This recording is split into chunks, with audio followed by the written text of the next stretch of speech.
Wah, tidak berasa ya, Tobit sudah ada di edisi yang ke-58.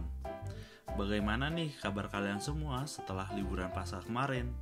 Wah, kalau saya sih kemarin melewati liburan saya dengan mengikuti retret Mudika yang bertemakan The Wounded Healer. Nah, langsung saja kita berlanjut ke berita yang pertama. Pada hari Jumat tanggal 12 April yang lalu pada pukul 7.30 malam, umat KKI Melbourne bersekutu bersama di Hall Gereja Holy Family Mount Waverley. PD Sancta Familia rutin melangsungkan pertemuan mereka yakni setiap Jumat kedua dan keempat setiap bulannya. Pertemuan kali ini bertemakan Hidup Baru dalam Kristus yang dibawakan oleh Pastor Firminus Wiryono, SVD, atau biasa kita panggil dengan Pastor Yon. Umat diajak merenungi kelahiran baru mereka setelah perayaan Paskah yang kita rayakan kemarin. Memikirkan kembali keuntungan dan manfaat menjalani hidup yang baik di dalam Yesus Kristus. Pada hari Minggu yang lalu, yakni pada tanggal 14 April pukul 11 siang, KKI Melbourne menyelenggarakan Misa Minggu Paskah ketiga di Gereja Saint Joseph Port Melbourne. Momen misa kali ini cukup unik dikarenakan Komisi Keluarga KKI Melbourne mengajak umat yang pada tahun itu merayakan ulang tahun pernikahan mereka yang kelipatan 5 tahun. Sebelum misa dimulai, pasangan diminta untuk berfoto berdua di samping gereja, dan setelah misa mereka mendapatkan goodie bag bingkisan kecil yang berisi air suci, lilin, dan 2 coklat. Sesuai misa Minggu Paskah ketiga yang dilangsungkan di Saint Joseph Port Melbourne, tim Komisi Pemilihan Umum atau KPU telah menjadwalkan untuk melakukan sesi pembekalan bagi para kandidat calon ketua KKI Melbourne.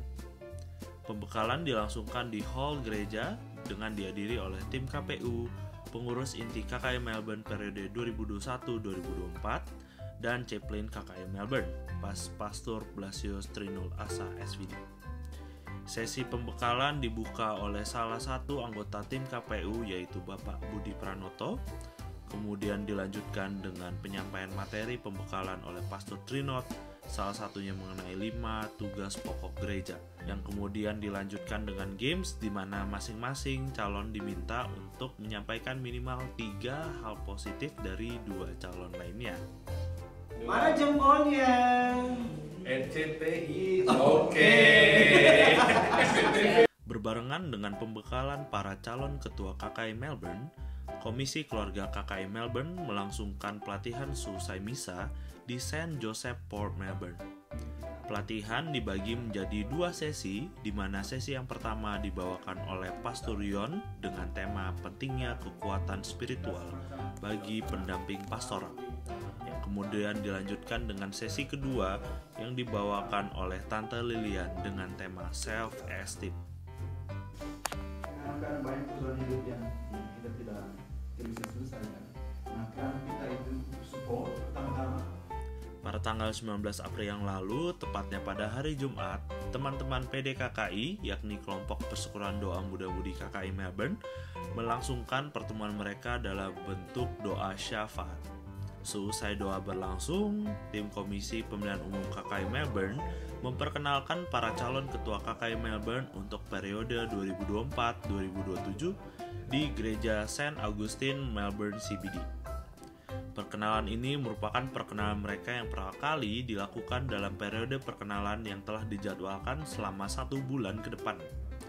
PDKKI menjadi tempat pertama mereka bersosialisasi sekaligus menandai bahwa pentingnya sebuah kelompok youth atau remaja bagi KKI Melbourne dalam regenerasi dan kepemimpinan yang berkelanjutan.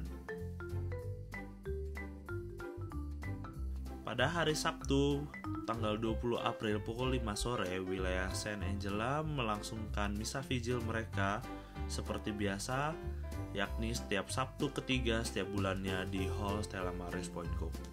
Seusai misa vigil bersama yang dipimpin oleh Pastor Blasius Trinul Asa SVD, tim KPU memanfaatkan waktu yang ada untuk memperkenalkan para calon ketua KKI Melbourne.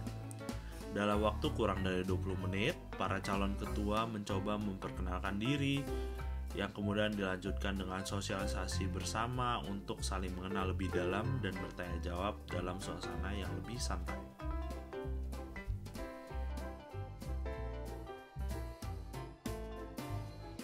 Seperti memang hari Sabtu yang lalu adalah hari tersibuk bagi tim KPU dan para kandidat ketua KKI Melbourne 2024-2027. Karena seusai pertemuan mereka di wilayah Saint Angela, mereka semua harus sesegera mungkin mengejar waktu untuk hadir dalam pertemuan wilayah Saint Teresa yang dilangsungkan setelah misa vigil mereka di gereja Saint Francis Mill Park. Pertemuan dimulai kira-kira pukul 8 malam dalam suasana ramah tamah dan santai. Umat wilayah Saint Teresa bertanya jawab perihal kesediaan para kandidat mencalonkan diri menjadi ketua KKI Melbourne.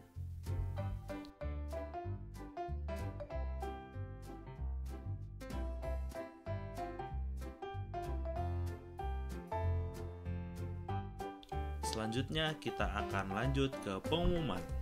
Kami menginformasikan kepada seluruh umat bahwa pada tanggal 5 Mei, KKI Melbourne akan melangsungkan misa pembukaan bulan Rosario di gereja Saint Martin de Porres, Laverton, pukul 11.30 siang. Lalu pada tanggal 12 Mei, kita akan melangsungkan misa tematis Mother's Day di gereja Saint Joseph Port Melbourne pukul 11 siang. Kemudian pada tanggal 26 Mei, yakni setelah misa di Saint Pascal Box Hill, kita semua akan memungut suara untuk memilih ketua KKI Melbourne untuk periode 2024-2027. Sekian berita-berita dan pengumuman pada Tobit ke-58 kali ini. Sampai jumpa di Tobit selanjutnya.